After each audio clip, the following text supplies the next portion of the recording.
I'm Hassanel, and this is Nightline, the top stories.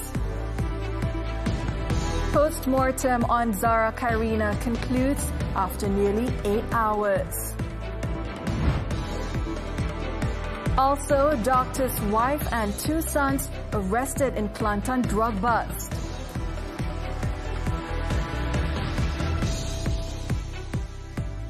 The headlining story.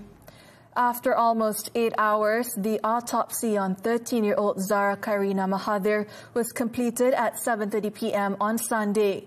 Following the conclusion of the post-mortem, the remains were transported from Queen Elizabeth Hospital en route to the Tanjung Ubi Muslim Cemetery in Sipitang. The vehicle carrying the late Zara's remains was seen leaving the hospital at around 9:30 p.m., heading towards Sipitang for reburial. The journey is estimated to take around 3 hours. Earlier, a lawyer representing Zara's family, Hamid Ismail, said the post-mortem began at around 11:40 a.m. The process was conducted by 2 forensic specialists, Dr. Jessie Hugh, a pathologist at Queen Elizabeth Hospital 1, and Dr. Khairul Anwar Zainun, a consultant pathologist at Sultan Idris Shah Hospital in Serdang, assisted by 2 others. Fellow family lawyer Shahlan Jufri was present to observe the procedure, while Zara's mother, Noraidah Lamat, waited outside throughout the process. Meanwhile, a lawyer representing the family of the late Zara Qairina, when met by reporters earlier, said they are satisfied with the transparency shown in the latest round of investigations. Ya, memang telus. CT scan tu ada masa yang dulu, ada 2 CT scan. Pertama masa yang mula-mula dulu yang mula-mula sebelum dikuburkan, dan semalam ada 1 CT scan juga. Jadi kedua-dua report ni akan dihantar ke seorang pakar di Semenanjung untuk dibuat perbandingan. Jadi keadaan jadi lebih telus. Hamid confirmed that fellow family lawyer Shahlan Jufri was present to observe the post-mortem process at the family's request, alongside a police photographer and 2 other officers. He added that the family will be briefed on the findings by medical personnel. Should there be any indication of foul play, a more detailed report will be prepared.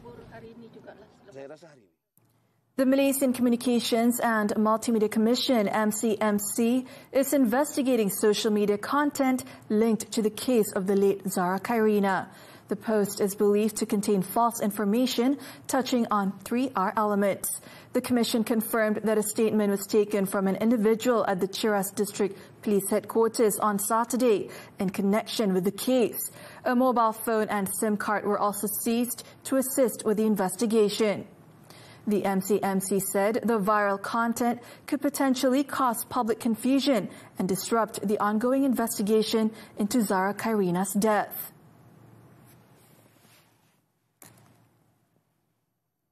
Meanwhile, a forensic expert explained that human DNA remains intact even after a body has been buried for some time and can help identify unnatural elements that may have contributed to a victim's death, ultimately leading to the prosecution of those responsible. Retired Superintendent Amidon Anan, former head of the Crime Scene Investigation Unit at the Bukit Aman Forensic Laboratory, said such unnatural elements can include environmental factors, clothing, or even bone fragments. He explained that forensic teams do not always need to obtain 100% of a suspect's DNA profile. In many cases, even 50% or a sufficient sample found on the victim is enough for analysis. Jadi dia tidak boleh terhapus begitu sahaja. Jadi kita ambil satu contoh dalam kes mangsa dibakar. Walaupun mangsa terbakar, terdapat 70% terbakar pada badan dia. Tapi kesan DNA dalam badan dapat kita sempurnakan dengan cara baik.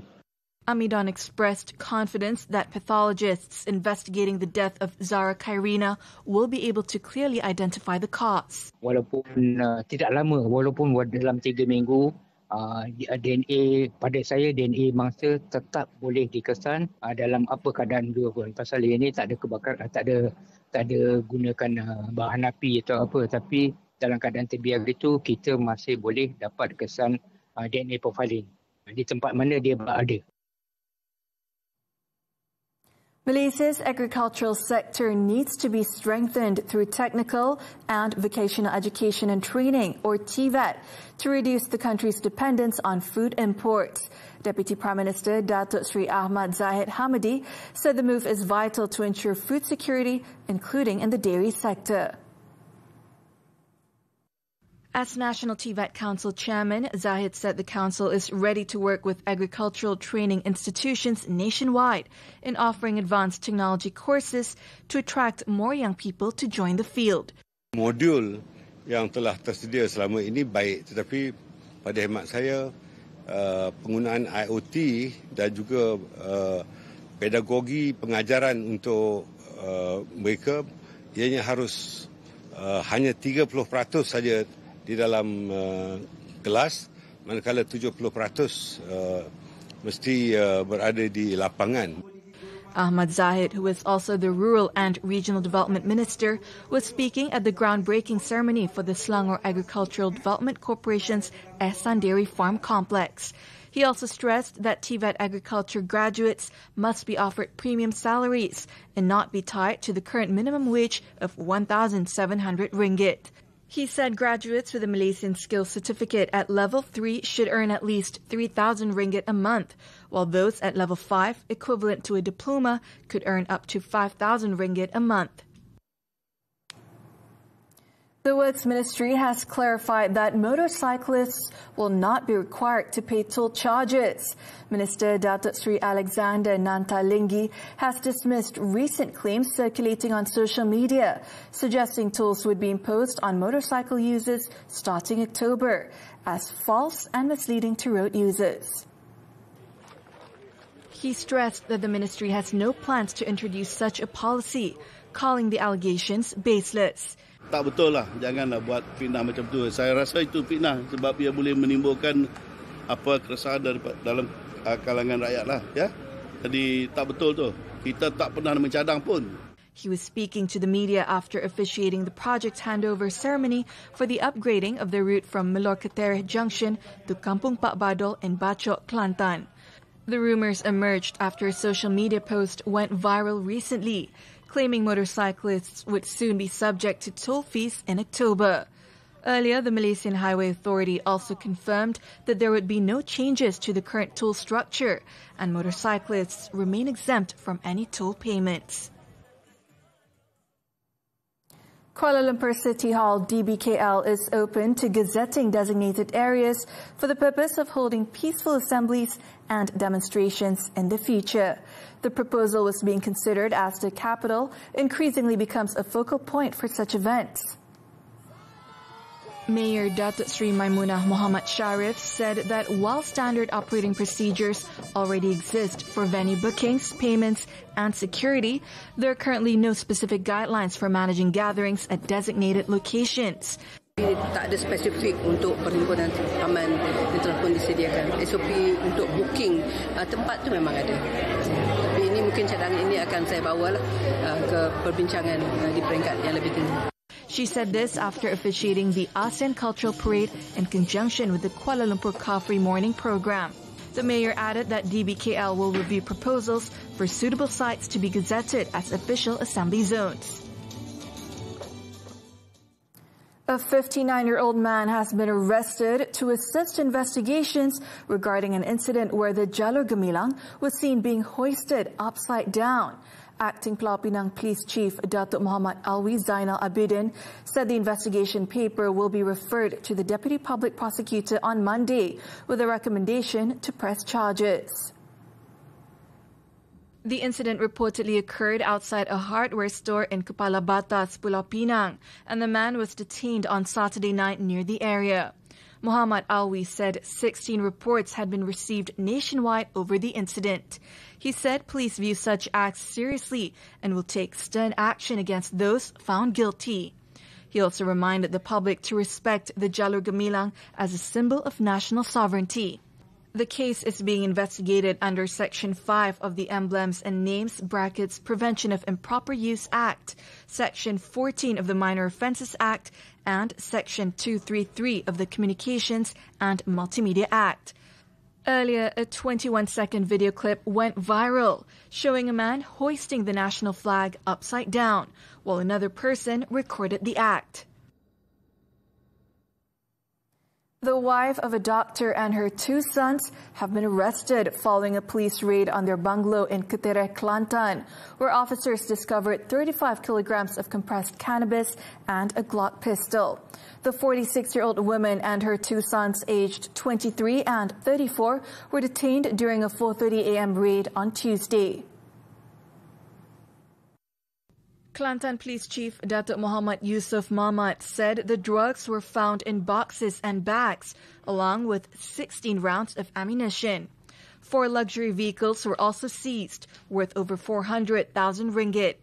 The woman is a housewife, while her husband, in his 60s, is a doctor who owns a well-known clinic in the district. Their 2 sons are also working in the same clinic. The suspects are believed to have continued the operations of another syndicate after its mastermind was jailed in 2023, sourcing drugs from Thailand for local distribution. Urine tests found the 2 men positive for methamphetamine and ketamine, while the woman tested negative. Police will record a statement from her husband for further investigation. The Yang di-Pertuan Agong Sultan Ibrahim left for home on Sunday after concluding his 6-day state visit to Russia. The special flight carrying His Majesty took off from the Kazan International Airport at 11:08 a.m. local time, or 4:08 p.m. Malaysian time. Accompanying His Majesty to the airport was the Rais of the Republic of Tatarstan, Rustam Minikhanov. The state visit, which began on August 5th, was undertaken at the invitation of Russian President Vladimir Putin, with the 2 leaders holding an official meeting on August 6th. After concluding several programs in Moscow, His Majesty departed for Kazan on Friday for the 2nd segment of the state visit. The historic state visit has been described as a highlight in more than 5 decades of diplomatic ties established in 1967. It also underscores the role of the Malaysian monarchy in advancing the nation's diplomacy.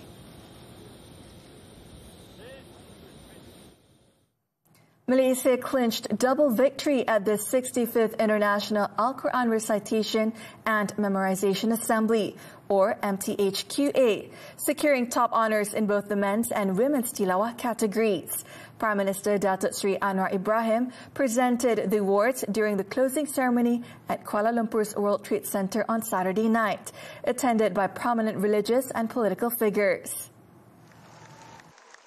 Malaysia's Aiman Ridwan Muhammad Ramlan claimed the men's Qari title with a score of 97.01%, outperforming competitors from Indonesia and Turkey. In the women's Qaria division, one Sofia Aini, one Muhammad Zahidi claimed the title with 95.88%, ahead of reciters from Morocco and Indonesia. The memorization category saw international participants shine, with Germany's Usama Barguth leading the men's division at 98.25%, and Syria's Tasneem Aryan Omar topping the women's section with 97.5%. Malaysian contestant Putri Auni Khadijah secured 2nd place in women's memorization with 96.75%. Meanwhile, Anwar expressed his gratitude and pride over the outstanding performance of Malaysia's representatives at this year's competition. He described the closing night of the event as particularly meaningful, as it was also attended by Imam of the Al-Nabawi Mosque in Madinah, Sheikh Dr. Salah Muhammad Al-Budair. The week-long event, held from August 2nd to 9th, featured 71 contestants from 49 countries. Well wishes and prayers from Malaysians from all walks of life poured in on social media for Prime Minister Datuk Seri Anwar Ibrahim, who turned 78 on Sunday. They included messages from his cabinet, state leaders, senior government officials, netizens and citizens of all backgrounds in a reflection of deep public affection and continued confidence in his leadership. The Prime Minister's office took to Facebook with a post wishing Anwar good health, longevity and strength to continue steering the country towards a just and prosperous Malaysia Madani. The post was accompanied by a video highlighting key moments in his leadership journey. Others extending their well wishes include religious leaders, academicians, motivational speakers, as well as a unique wish from the students of Sekolah Kebangsaan Precinct 14 in Putrajaya, who formed a giant human formation of the number 78 to commemorate the occasion.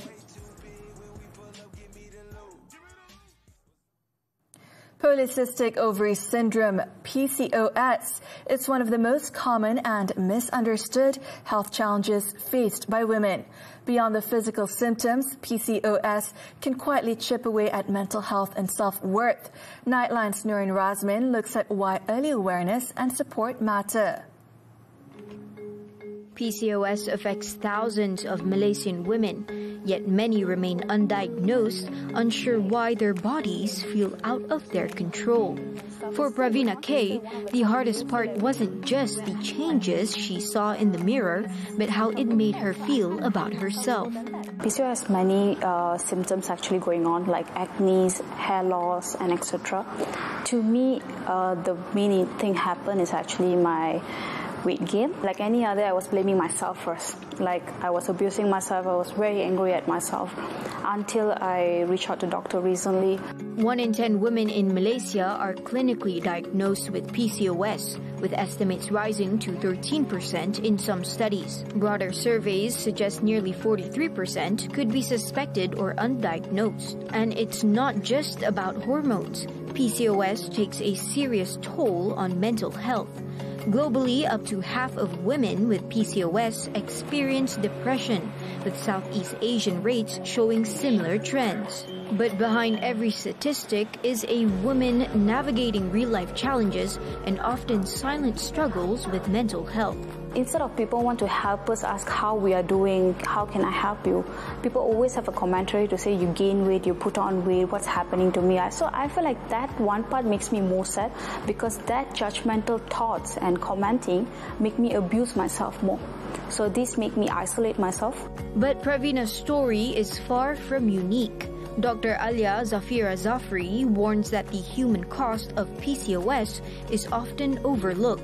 So PCOS, as the name suggests, means that you have a lot of cysts in the ovary, right? But it is a syndrome. So it's not just the cyst in the ovaries, but also a lot of other metabolic dysfunction. Unfortunately, it is very common here in Malaysia. I call this the modern women disease, right? Because it happens most of the times to us modern women. Biological factors like hormone imbalances and insulin resistance can affect brain chemistry, impacting moods, self-esteem, and emotional stability. It's also not helping that mental health is controlled, I would say, partly by our hormones, right? So if your hormones are not balanced, it's not just affecting your physical health, but also your mental health. But while PCOS may be a lifelong condition, it doesn't have to define you. Dr. Alia says the real treatment goes beyond medication. It starts with lifestyle changes, a balanced diet, regular exercise, and managing stress. If you're looking to finally get rid of PCOS, you have to change your lifestyle. No amount of medication can actually top that. They're not the main cure. The main cure is definitely yourself. You have to change your lifestyle, control the sugar intake, and do your everyday workouts. PCOS may be common, but that doesn't mean it should be ignored. With more education, empathy, and accessible care, we can help women take back control of their health. Nurin Razmin for Nightline, TV3.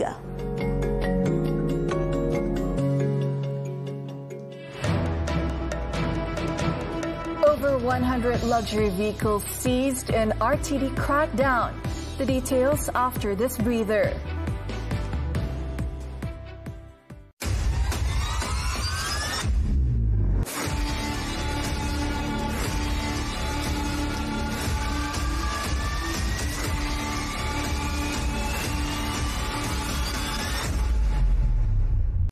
Untuk belajar berkenaan kucing ni bukan ambil masa yang singkat. Kadang-kadang berbulan-bulan, bertahun-tahun. Orang tahu itu kucing tapi orang tak tahu apa itu type of kucing, apa semua perangai kucing.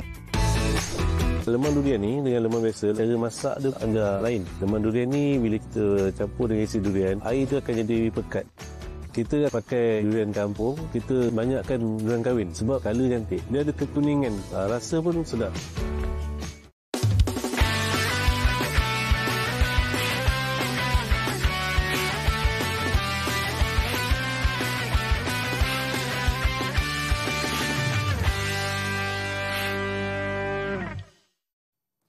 The Road Transport Department, RTD, has uncovered cases of foreign nationals driving luxury vehicles without valid road tax or insurance coverage, and in some cases using fake driver's licenses. Senior Enforcement Director Muhammad Kifli Mahasan said there is a possibility of a document forgery syndicate behind the practice.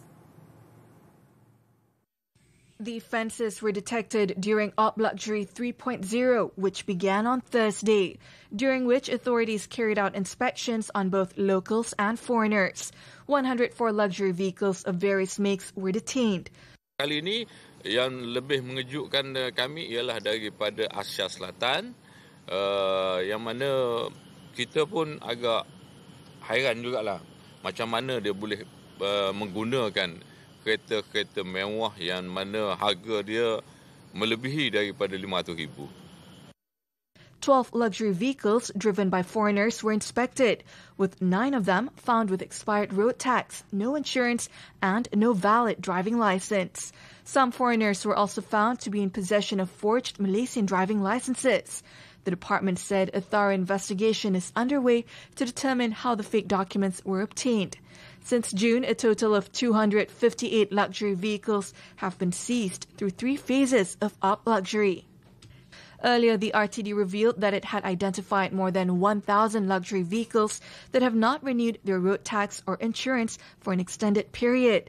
The list includes at least 2 local celebrities, alongside business tycoons and influencers, who are currently being monitored by the department. Investigations revealed that some no longer drive the vehicles, which remain parked at their residences.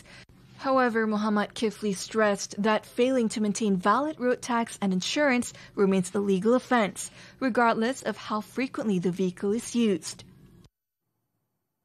Police have arrested 5 more suspects over last Thursday's rioting during a football match at Padang Spidi, Teluk Intan.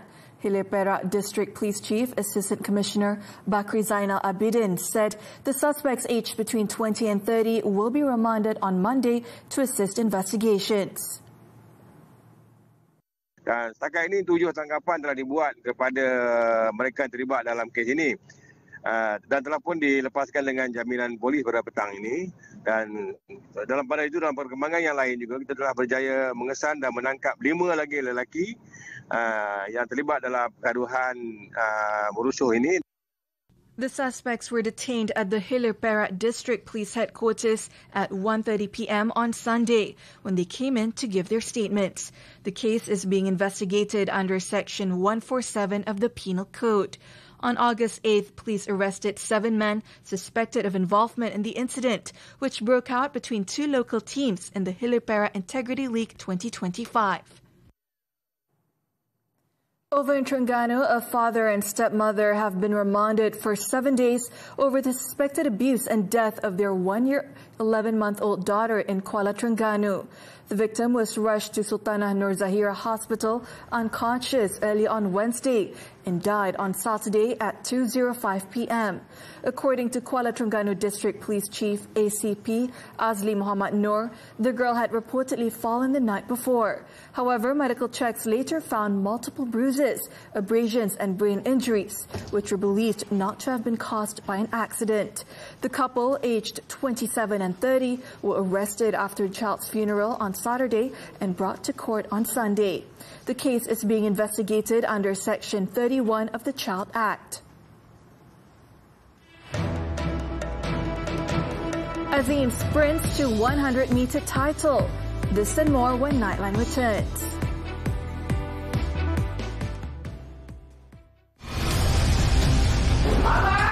Sarang hayal di sebalik terowong. Saya tekanan hidup.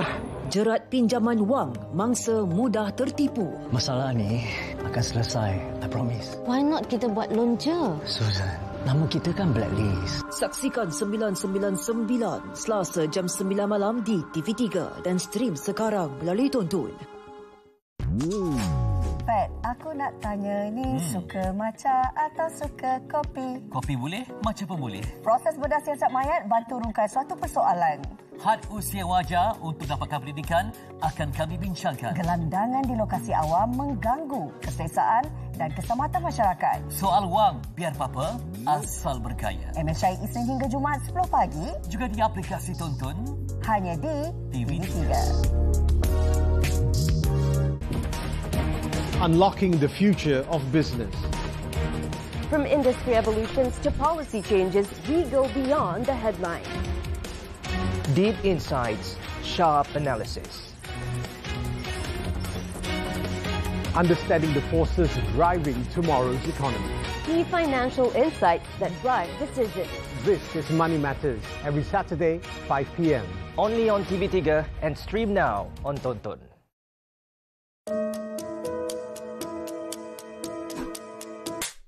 Action. Ustazah, tolong saya Ustazah.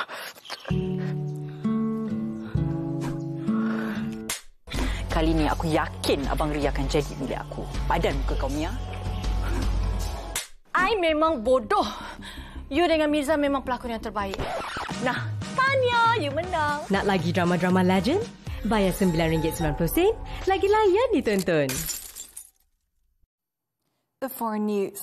A United Nations official on Sunday warned the Security Council that Israel's plans to control Gaza City risk another calamity with far-reaching consequences.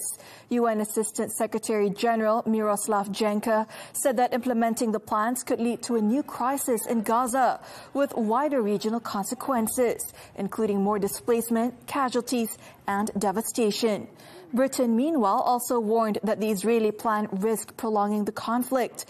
The UN Security Council held a rare emergency weekend meeting after Israel said its military would take control of Gaza City in a plan approved by Israeli Prime Minister Benjamin Netanyahu's security cabinet that sparked a wave of global criticism.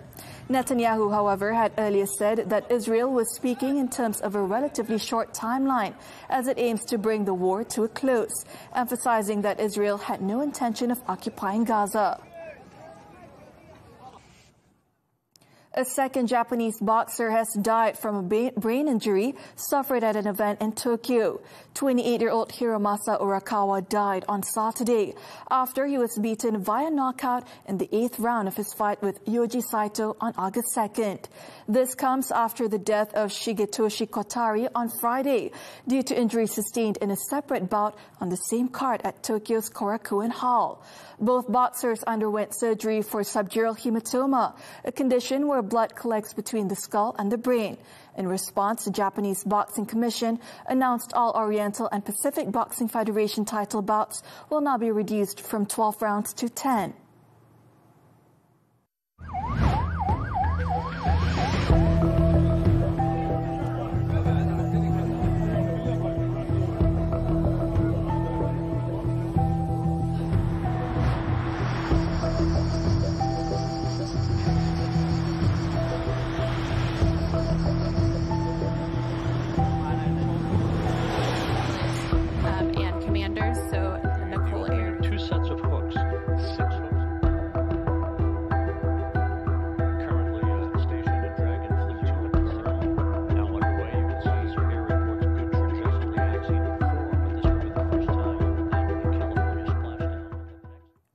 On to sports now, athletics and the Indian Open Championships. National sprint king Muhammad Azim Muhammad Fahmi delivered redemption in emphatic fashion, blazing to victory in the men's 100 meters final in India on Sunday. The 21-year-old stopped the clock at 10.35 seconds to claim gold, fulfilling his promise to bounce back after last month's disappointing run at the World University Games. Sri Lanka's Chamot Yoda Singh took silver, while Malaysia also claimed bronze through another national representative, Danish Iftikhar Muhammad Rosli, giving the country 2 spots on the podium. However, Zaidatul Husnia Zulkifli was denied a medal in the women's 100 meters final after not starting the race.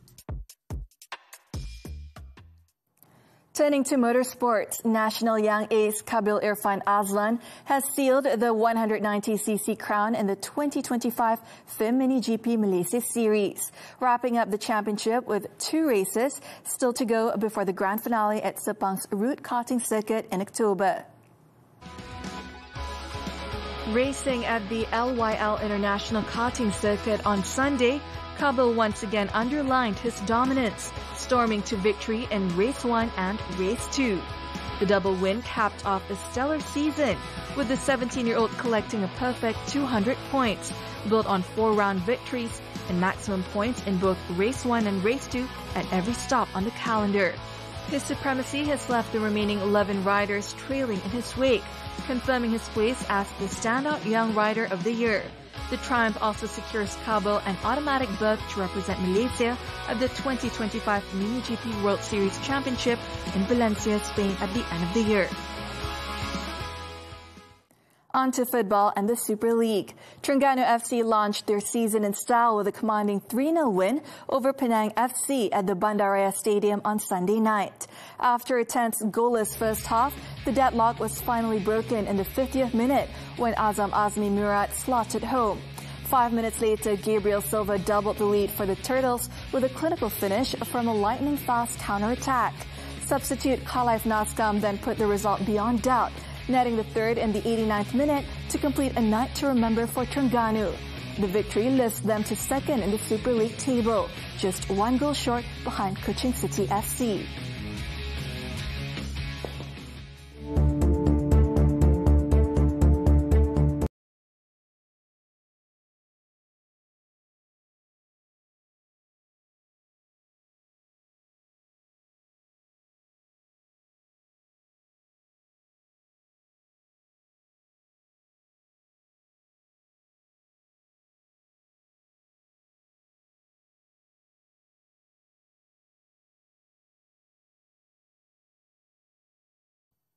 And that concludes Nightline this time around. Before we leave, let's take in a sweeping view of Alaska's natural wonders, from towering glaciers and shimmering tundra lakes to winding rivers and the vast untamed expanse of the Bering Sea. With that, I'm Liyana Hassanel. Thank you for watching and have a productive week ahead.